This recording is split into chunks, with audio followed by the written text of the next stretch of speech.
Story 1. The Forgotten Fairground. They say the Blackwood Circus was cursed. It rolled into town in the 1950s, vibrant, alive, full of laughter and spectacle. But one night, a fire tore through the big top. Some say it was an accident. Others whisper that it was something else. Whatever the truth, no one survived. The circus shut down overnight, its performers burned, missing, or worse. No one dared to return. Until now. I was always drawn to abandoned places, places where time had stopped. As a paranormal investigator for my YouTube channel, I lived for the thrill. But Blackwood Circus, it was different. The way people spoke about it, avoided mentioning it, made my skin crawl. That only made me more determined. Armed with my camera, flashlight, and a bag of supplies, I climbed the rusted fence and stepped inside. The air was thick, wrong. The moment I entered, it felt like the world had exhaled, holding its breath. The tents were still there. They should have been long gone, rotted away. But they stood, faded but intact, swaying slightly in the windless air. The main attraction, the big top, loomed in the center, its fabric fluttering like something was moving inside. I walked through the fairground, camera rolling.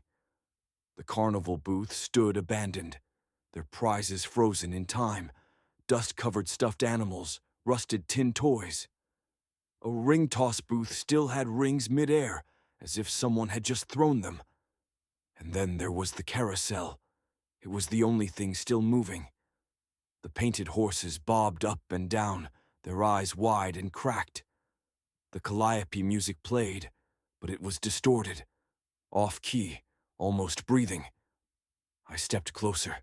The horses' faces were too human, their mouths twisted in silent screams. That's when I saw the first clown. It stood at the entrance of the funhouse, motionless. Its costume was old, the fabric yellowed, the ruffles stained with something dark. Its painted grin stretched too wide, its eyes black pits. Then it laughed, a sharp, wheezing sound that echoed through the empty circus grounds. I stumbled back, my flashlight flickering. When I looked again, the clown was gone. A bell rang from the big top, not a recording, not the wind, an invitation. I didn't want to go inside. But something, curiosity, fear, something older, pulled me forward. The big top smelled like old popcorn, dust, and something rotten. The spotlight flickered to life, illuminating the center ring. The seats were full, but not with people. They were mannequins, dressed in old circus attire, their wooden hands clasped in silent applause. Their faces were crude, blank except for their mouths, wide, grinning, stitched into permanent laughter. A voice crackled to life over an unseen speaker. "Ladies and gentlemen, boys and girls, welcome back to the show." The mannequins jerked forward, their laughter mechanical, inhuman. I took a step back, but the entrance behind me was gone. A new spotlight flared on, and they stepped out. The ringmaster led the way, his top hat tilted at an unnatural angle, his skeletal grin gleaming under the dim lights. The clowns followed, dozens of them, their movements twitchy, their grins carved deep into their flesh. But the worst was the tightrope walker. She floated across the wire, her limbs too long, her head lolling back unnaturally. Her empty eyes locked onto mine, and she whispered something I couldn't hear. The lion tamer cracked his whip, but the lions weren't animals. They were people, crawling on all fours, their hands elongated into clawed fingers, their mouths gaping, filled with rows of jagged teeth. And then the ringmaster pointed at me. "Tonight's performance needs a volunteer." I ran.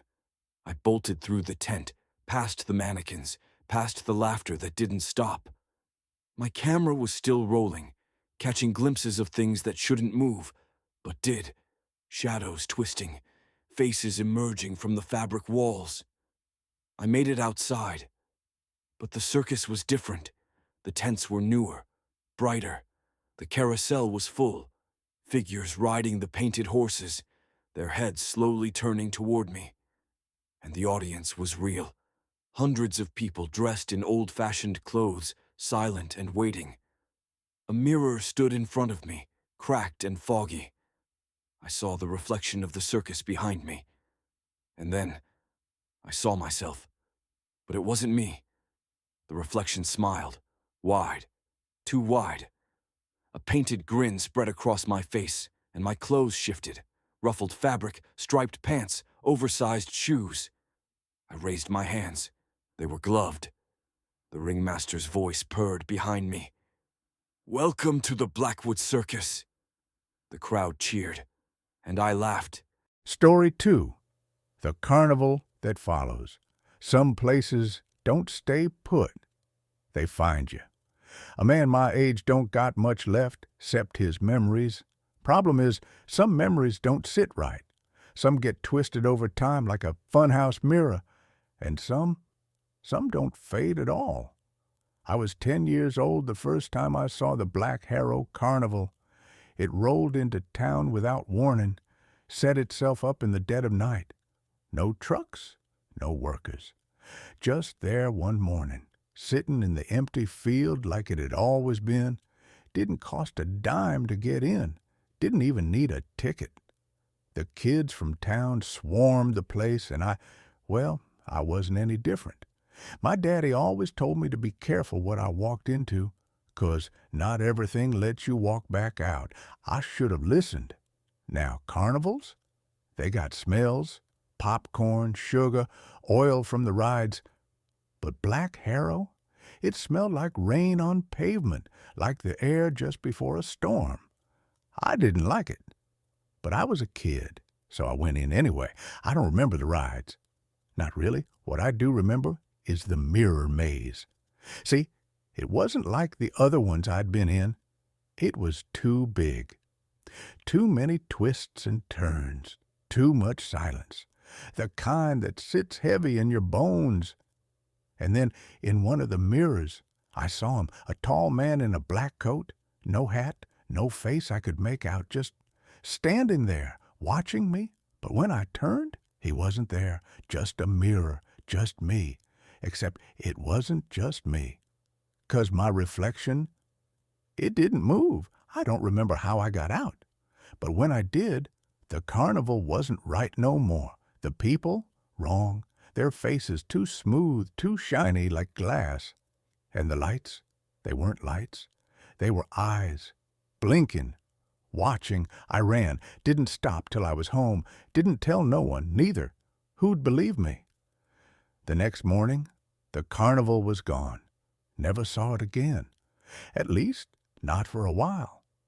Years passed, grew up, left town, had a family of my own. Thought I put that night behind me. Then one day, I'm driving home from work, passing through a town I ain't never been in before. And there it was, Black Harrow Carnival. Looked exactly the same. Same lights, same sounds, same smell of rain on pavement. And standing at the gate, a man in a black coat, tipping his hat, smiling like he knew me. I didn't go in. I should have turned the car around, driven as far as I could. But something told me it wouldn't matter. See, that's the thing about Black Harrow Carnival.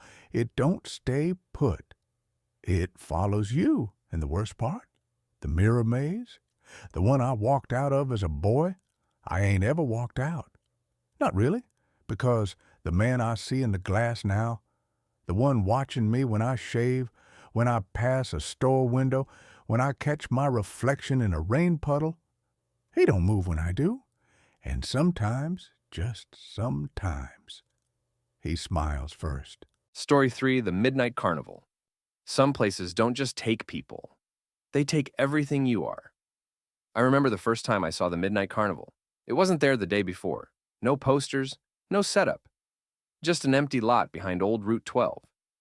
Then one night, there it was. Bright red tents stretching into the sky. A Ferris wheel turning against the blackness. The smell of roasted peanuts and sweet candy thick in the air. And the music? That old-timey calliope tune. The kind that shouldn't send chills down your spine, but does anyway. Nobody knew where it came from. Nobody even questioned it. We were 17, me, my brother Danny, and our friends Marcus and Jake, bored out of our minds, looking for trouble. The Midnight Carnival was trouble, and we walked right in. The moment we passed through the entrance, something shifted. It wasn't obvious at first, just a feeling, like stepping into a dream. Everything seemed too perfect. The lights never flickered. The rides never screeched. The workers, all identical. Same painted smiles, same glassy eyes. But the strangest part? They knew our names. "Welcome, Jake," a man at the balloon pop called. "Step right up, Danny," a woman at the ring toss sang. We hadn't told anyone our names. Marcus laughed it off. Small town, man. Word gets around. But something in the way they smiled, too wide, too knowing, made my stomach twist. At first, everything seemed normal. The carnival was free, no tickets, no tokens. We played games. Jake tried the ring toss, missed. The booth worker grinned too wide and said, "Try again." Danny went to the high striker, slammed the hammer down. The bell never rang. Marcus shot at tin cans. They never fell over. The games were rigged, but the moment I picked up a ball at the dunk tank, I felt it, cold, crawling under my skin. I aimed, threw, and the world shifted. The laughing clown in the dunk tank wasn't a dummy anymore. It was Marcus. Soaking wet, thrashing, gasping for air. I stumbled back, and then he was gone. Back at my side, laughing, dry as a bone. "Dude, you okay?" he asked. I turned to the worker at the booth. He smiled. The same smile as Marcus, and I realized they weren't rigging the games. They were rigging us. We needed to go. Now. But the moment we turned back to the entrance, we saw it. The exit was gone. Just more carnival, more games, more lights. And in the center of it all, a carousel. The horses didn't move. They breathed. Their painted eyes followed us. Their mouths curled into silent screams. The calliope played, slow and broken. And then the ringmaster appeared. Tall, thin, wrong. His suit was deep crimson, his top hat tilted just enough to cast his face in shadow. But his grin? Too wide, too sharp. He opened his arms. "Step right up, boys. Your turn." The carousel lurched forward. The horses twisted, writhing as hands, human hands, reached from their mouths, clawing at the air. Jake turned to run, but the crowd had gathered. The carnival workers. They weren't workers anymore. They were us, copies. Dozens of Jakes, dozens of Marcuses, dozens of Dannys, all grinning, all whispering in perfect unison. "Stay with us. The carnival needs new faces." Danny grabbed my arm, his face pale. "We have to get out of here." But Jake was already stepping onto the carousel. His body jerked the moment his foot touched it. His arms twisted, his face stretching, his skin hardening into painted wood. His mouth opened in a silent, endless scream, and then he was a horse, frozen. Part of the ride. Marcus screamed. I grabbed Danny, yanking him toward the path, toward anywhere but here. The ringmaster's voice followed us. "You can run, but the carnival always comes back." We made it out.